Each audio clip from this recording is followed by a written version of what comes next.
manajemen portofolio adalah proses yang terintegrasi yang terdiri atas gabungan beberapa langkah yang diimplementasikan secara konsisten untuk membuat dan mengelola portofolio aset untuk mencapai tujuan tertentu dari seorang investor.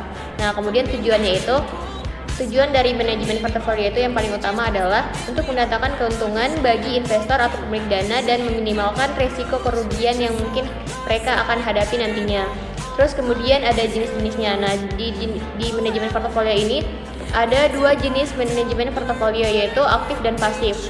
Nah, untuk manajemen portofolio aktif itu adalah salah satu taktik manajemen portofolio yang biasanya melibatkan aktivitas jual beli atau trading yang cukup intens demi bisa mengguli pasar. Nah, kemudian manajemen portofolio pasif.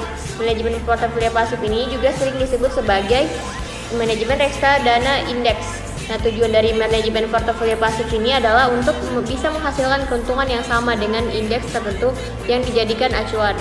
Kemudian ada juga manajemen portofolio diskresi.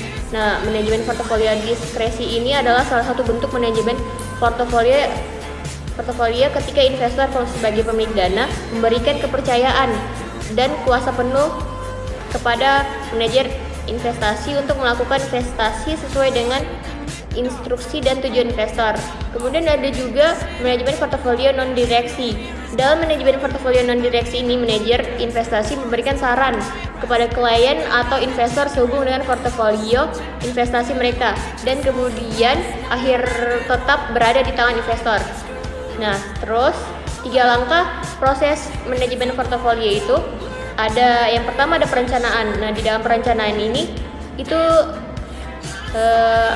yang matang adalah langkah yang paling krusial, yaitu guna membentuk fondasi dari seluruh proses yang ada.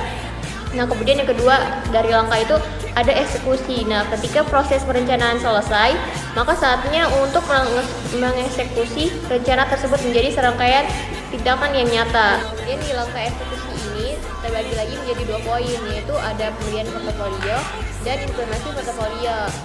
Terus di langkah terakhir, yang langkah yang ketiga, itu ada feedback.